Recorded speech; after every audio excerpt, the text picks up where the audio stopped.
Salut YouTube, bien le bonjour à tous. Je vous retrouve aujourd'hui pour le troisième épisode de la série consacrée aux symbioses. Il sort beaucoup plus tard qu'annoncé, mais c'est la vie. Moralité, je n'annoncerai plus rien, ça m'évitera de dire des... Je mettrai le lien vers les deux premières vidéos dans la description. Si le sujet vous intéresse, je vous invite bien sûr à aller jeter un œil une fois que vous aurez terminé celle-ci. L'épisode du jour est consacré aux symbioses qui concernent les fourmis et vous verrez déjà rien qu'à la longueur de la vidéo qu'il fallait bien une vidéo complète consacrée à elle, et sachez que la vidéo n'est même pas exhaustive. Sinon, elle aurait fait 3 jours.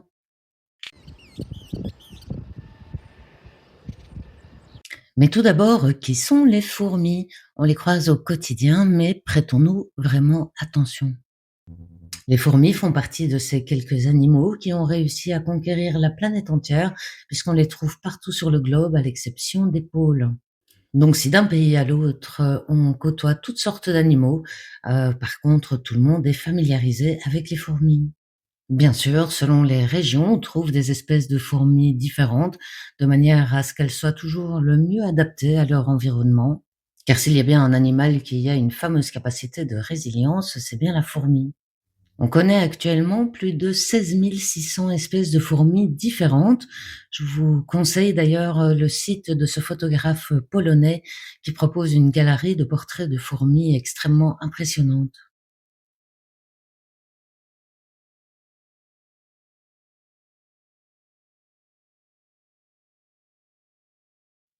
Elles font partie des aculéates, un type d'insecte caractérisé par un fort étranglement entre le thorax et l'abdomen, ainsi que par la présence d'un dard chez les femelles comme chez les cousines des fourmis que sont les guêpes et les abeilles.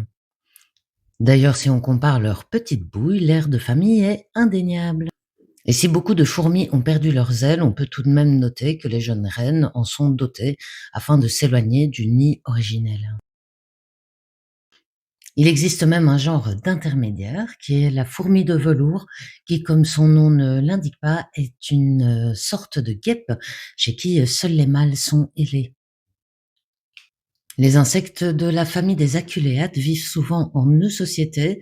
Alors les eusociétés, je vous en parlais déjà dans l'épisode 1 avec les termites. Ce sont des espèces animales chez qui la somme des individus forme un super-organisme basé sur la coopération et mettant l'intérêt de la colonie comme priorité absolue. En outre, ces animaux communiquent via des messages phéromonaux complexes, ce qui va s'avérer essentiel dans les diverses interactions avec leur environnement. Et vous allez voir que ces interactions peuvent aller très loin. Fun fact des fourmis. Les fourmis sont des aliens miniatures, puisque, à l'instar de notre xénomorphe préféré, elles projettent des jets d'acide pouvant atteindre 1 mètre de portée pour se défendre. Elles détiennent le record de la piqûre la plus douloureuse et c'est l'animal le plus fort proportionnellement à sa taille, pouvant soulever de 10 à 50 fois son poids, voire plus encore. Elles sont d'excellents médecins, étant capables de soigner, désinfecter, voire même d'amputer une congénère si nécessaire. Vous verrez durant la vidéo qu'elles soignent également les plantes avec succès. Elles ont une telle capacité à optimiser leurs déplacements qu'elles ont inspiré un algorithme explicitement nommé algorithme des colonies de fourmis, utilisé dans le cadre de problèmes complexes pour optimiser des trajets et des réseaux de chemins. Enfin, certaines espèces peuvent se propulser en claquant des dents, et ça c'est plutôt stylé.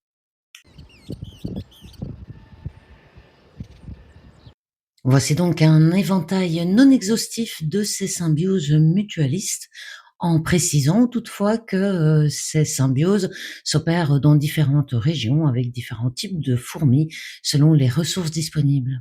Beaucoup de ces symbioses sont motivées par l'apport de nourriture et principalement par l'apport de miel dont les fourmis sont extrêmement friandes. Alors qu'est-ce que le miela? Eh bien, c'est le rejet de la digestion des petits animaux, des insectes qui consomment la sève des plantes, et c'est une substance qui est très riche en glucides et en protéines.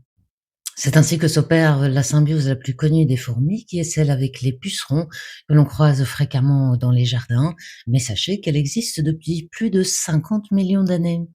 Les pucerons, ce sont ces petits insectes de quelques millimètres qui se nourrissent de la sève des plantes et produisent le fameux miella. Il suffit que les fourmis viennent palper les pucerons pour que ceux-ci libèrent le miella. En échange, les fourmis protègent les pucerons des menaces, soit en patrouillant, soit en répondant aux appels phéromonaux des pucerons. Les pucerons sont par exemple le mets favori des coccinelles. À l'âge adulte, elles peuvent en consommer jusqu'à 50 par jour et les larves de coccinelles peuvent en dévorer une centaine par jour. Il est donc fréquent de voir des fourmis bolosser une coccinelle hors de leurs élevages. Mais plus encore, c'est une véritable gestion d'élevage, puisque les fourmis régulent la population des pucerons et les déplacent si la plante sur laquelle elles se trouvent n'est pas assez nutritive. Les pucerons rebelles sont dévorés, tandis que les grands producteurs de miel sont chouchoutés. D'ailleurs, les membracides, ces curieux petits insectes aux formes spectaculaires et cousins des pucerons, produisent également du miella et peuvent aussi faire l'objet d'un élevage de fourmis qui peuvent aller jusqu'à fabriquer de véritables enclos pour protéger leur cheptel. Certains membracides vont jusqu'à imiter l'apparence des fourmis pour éviter de se faire attaquer. Les fourmis peuvent également avoir des fermes à cochenilles, ces petits insectes utilisés pour fabriquer du colorant rouge et appelés par l'industrie alimentaire acide carminique ou E120. Cette collaboration est même clairement dans leur intérêt, car les cochenilles qui produisent aussi du miel en font tellement qu'elles peuvent littéralement s'engluer dedans. Et donc, s'il n'y a pas de fourmis pour s'occuper de l'élevage, elles peuvent se bloquer entre elles. Les fourmis les installent carrément à l'intérieur de la fourmilière, où les cochenilles vont pouvoir se nourrir de la sève présente dans les racines de plantes. Les fourmis peuvent ensuite les déplacer au besoin. Mais les fourmis ne se contentent pas de faire de l'élevage, puisqu'elles pratiquent également l'agriculture depuis plusieurs dizaines de millions d'années. C'est notamment le cas des fourmis champignonistes, aussi dites fourmis coupeuses de feuilles, qui vivent en Amérique tropicale où on en trouve une cinquantaine d'espèces. Elles bâtissent de grands nids pouvant atteindre en quelques années des centaines de mètres carrés sur 8 mètres de profondeur. Pour ce faire, elles doivent excaver jusqu'à 40 tonnes de débris. Et comme elles doivent bien les mettre quelque part, cela peut quelquefois être une fameuse entrave aux activités humaines. Les nids sont constitués de salles et de nombreux tunnels qui leur permettent de contrôler l'aération et le taux d'humidité, ce qui est crucial à l'hygiène du nid ainsi qu'au bien-être du champignon symbiotique. Le champignon est donc cultivé sous terre, mais une partie des ouvrières, encadrées par des soldats, collectent des débris végétaux comme des feuilles ou des pétales, les ramènent au nid où des ouvrières de plus en plus petites vont hacher les feuilles afin de constituer un substrat pour cultiver le champignon qui est leur principale source d'alimentation. Elles déposent également quelques gouttes fécales qui vont fertiliser le substrat. Cette symbiose avec les champignons est également rendue possible par une autre symbiose entre les fourmis et une bactérie qui permet la production d'une substance antibiotique que les fourmis vont utiliser pour débarrasser leurs champignons de moisissures parasitaires.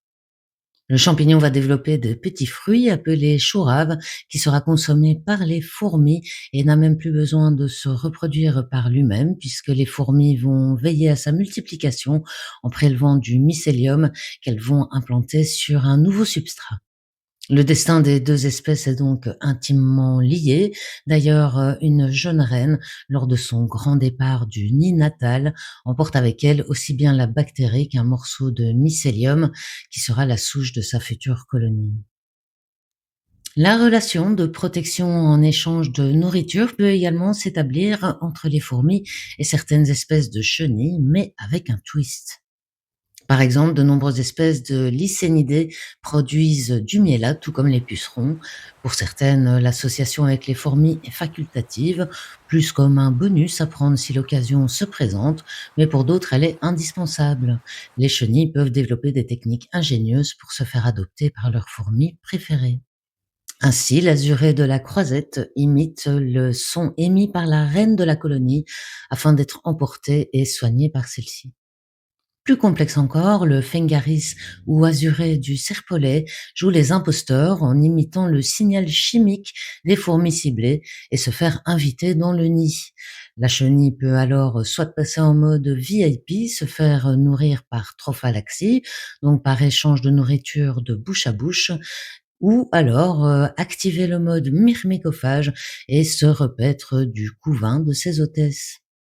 La chenille va rester dans le nid jusqu'au moment de prendre son envol, une fois transformée en papillon au terme d'une relation plutôt parasitaire.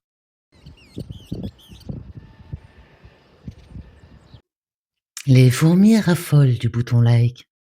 Oh, je vous assure, regardez. C'est ce bon petit goût d'enthousiasme qu'elles apprécient tant. Donc, pour favoriser la reproduction du bouton like, n'hésitez pas à le stimuler par un petit clic. Eh oui, c'est comme ça que ça marche. Décidément, la nature nous étonnera toujours.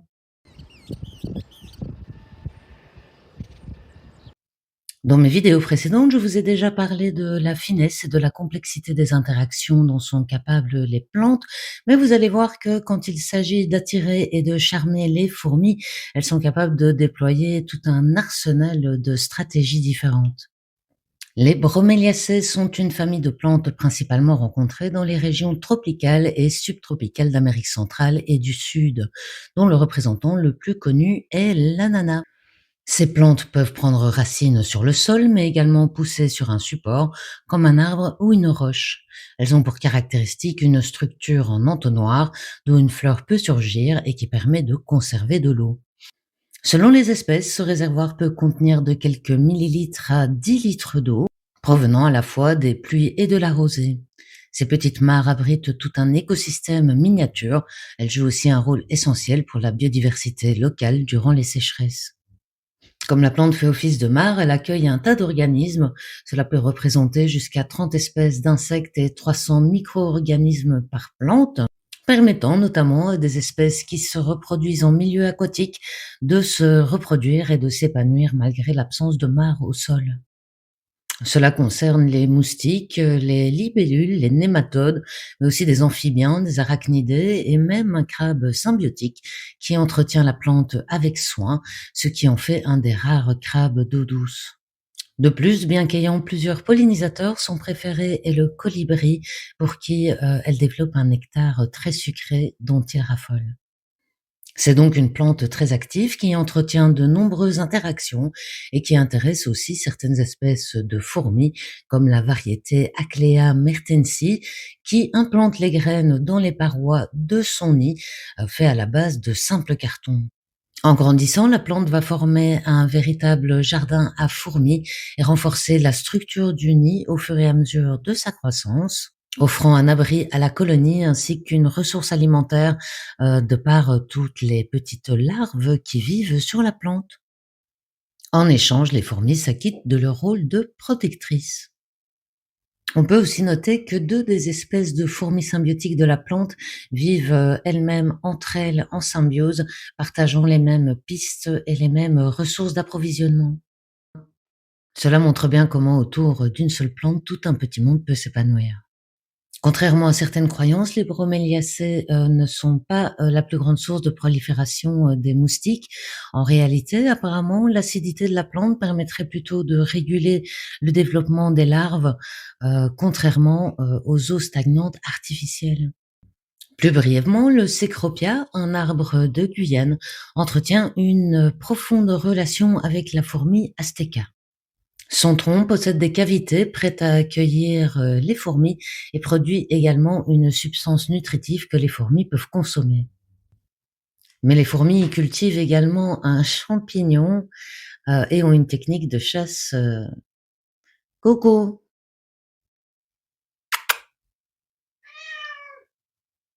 Mais les fourmis y cultivent également un champignon et ont par ailleurs une technique de chasse plutôt redoutable. Grâce à un système de velcro, elles se fixent aux feuilles et restent à l'affût cachées derrière les feuilles pour attraper tout ce qui s'approche. Ainsi, un groupe de fourmis a été observé à terrasser un criquet. Ça n'a l'air de rien, mais c'est 13 350 fois la masse d'une seule de ces fourmis. Toute proportion gardée, c'est comme si on décidait de chasser un animal qui pèserait plus de 934 tonnes. Alors ça n'existe pas, hein, j'ai vérifié, ça représente à peu près 5 baleines bleues et demie. On peut donc parler d'une belle prouesse. Les cécropias dotés d'une colonie de fourmis sont d'une hygiène irréprochable et en excellente santé puisque les fourmis sont capables de les soigner ainsi que de réparer leurs dégâts physiques. L'acacia est un autre grand partenaire symbiotique des fourmis. Il s'agit d'une famille d'arbres et d'arbustes à fleurs et ou à épines, dont le mimosa d'hiver et le mimosa des 4 saisons. Ils poussent dans toutes sortes d'habitats, bien que surtout dans des régions arides, et c'est en Australie qu'on en trouve le plus d'espèces. Ces arbres sont notamment connus pour se prévenir en cas d'attaque herbivore afin de produire des toxines dissuasives. L'acacia drepanolobium, qui s'épanouit dans les savanes africaines, peut mesurer jusqu'à 6 mètres de haut et dispose de plusieurs moyens de défense tels qu'un tanin toxique et des épines dissuasives. Mais cela dépend en réalité de sa situation personnelle.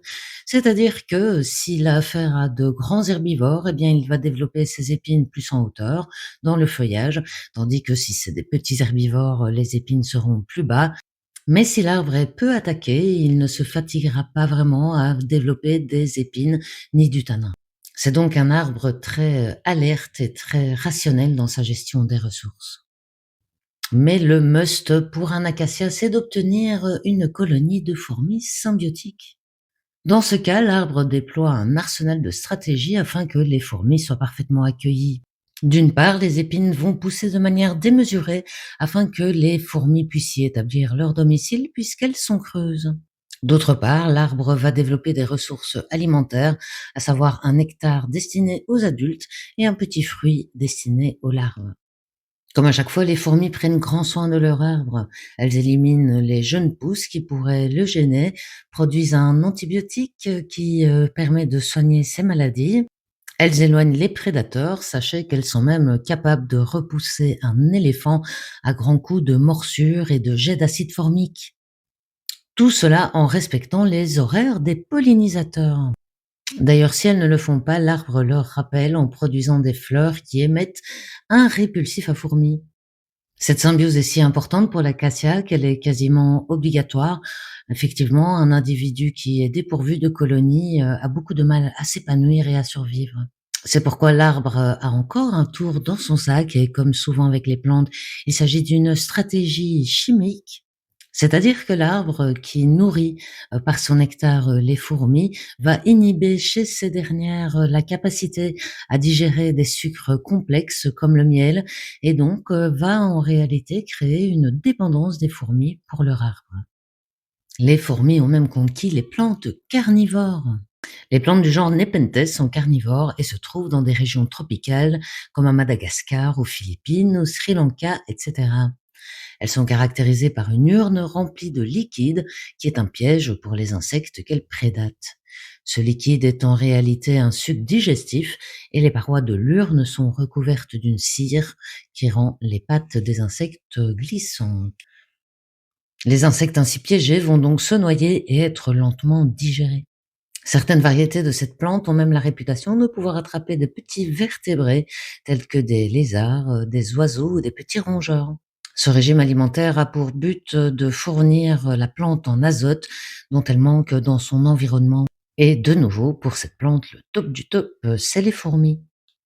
Celles-ci s'installent dans les tiges creuses de la plante, sont résistantes à son suc, se nourrissent de son nectar et même des cadavres encombrants qui restent coincés trop longtemps dans l'urne de la plante. Cela permet à la plante d'obtenir un supplément d'azote via les déjections et les cadavres de fourmis qui s'en servent comme cimetière, mais aussi d'éviter des infections avec des cadavres trop gros qui ne sauraient être digérés en entier et risqueraient de pourrir à l'intérieur de la plante.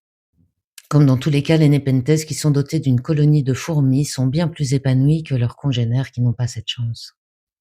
Durant mes recherches, je me suis demandé s'il existait des symbioses entre les fourmis et les arachnidés, parce que je connaissais les araignées myrmécophages, comme cet engin-là qui se fait passer pour une fourmi qui porte une autre fourmi, mais c'est pas pareil.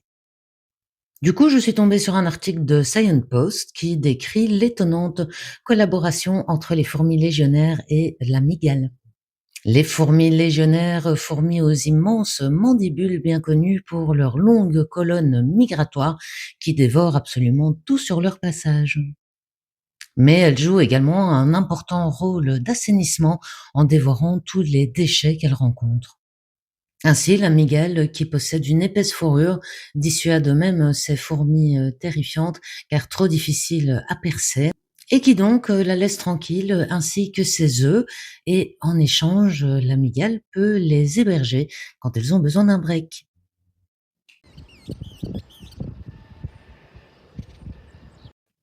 Et oui, ce nid, il faut bien l'entretenir afin d'éviter la prolifération de moisissures ou des maladies à l'intérieur du nid, ainsi que le recyclage des déchets qui va rendre le sol plus fertile. Pour ce faire, les fourmis peuvent s'allier aux cloportes. Ces petits crustacés terrestres étant détrivores, ils peuvent se charger d'éliminer les déchets des fourmis, toujours contre protection. Les colamboles peuvent également s'acquitter de la même tâche. On les utilise d'ailleurs également en vivarium et en terrarium afin de faire l'entretien. Et si les fourmis ont tout à coup besoin de protéines ou que les colamboles sont en surpopulation, eh bien elles peuvent servir de snack. Dans le premier épisode de cette série sur les symbioses, je vous parlais de la symbiose entre les termites et un champignon noir. Eh bien, c'est également le cas pour les fourmis. Le champignon est nourri avec les déjections et autres déchets des fourmis. Elles peuvent ensuite le consommer, ce qui fait un autre apport nutritif à leur disposition. De plus, le champignon permet un apport nutritif essentiel à la plante qui sert d'hôte.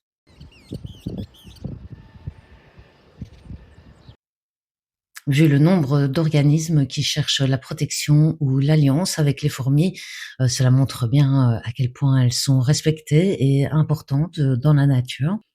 Que ce soit pour leur détermination, leur capacité à soigner des végétaux, à disséminer les graines, à réguler les populations d'autres insectes et à assainir leur environnement. Il n'y a vraiment en fait que les vertébrés qui n'ont pas de symbiose connue avec les fourmis. Les fourmis, c'est vraiment la civilisation qu'on croise tous les jours sans vraiment prêter attention, malgré la richesse de leur existence et les millions d'années d'évolution qui ont mené à ça. Voici qui clôture cette troisième vidéo de la série consacrée aux symbioses. J'espère que vous avez appris plein de choses, que vous avez été divertis et que peut-être vous aurez un regard un petit peu différent sur le minuscule. Alors bien sûr, j'aurais pu également vous parler des relations symbiotiques parasitaires des fourmis, mais on gardera ça pour un épisode prochain sur les relations symbiotiques parasitaires. Mais si vous ne pouvez pas attendre, je vous recommande chaudement la vidéo de Kumo qui s'appelle La vie des fourmis est un enfer et qui parle notamment des prédateurs et des parasites des fourmis. Je pense qu'il y a assez peu de redites par rapport à cette vidéo-ci, mais elle regorge d'informations intéressantes. Je peux également vous recommander l'excellente vidéo de Virgule Animal intitulée «La plus grande civilisation du monde» et qui est très bien écrite et très intéressante. N'hésitez pas bien sûr à me faire part de vos impressions et de me dire ce que vous avez pensé de tout ça en commentaire. Sur ce, je vous salue, que tout aille bien pour vous, soyez potes avec des fourmis et à la prochaine.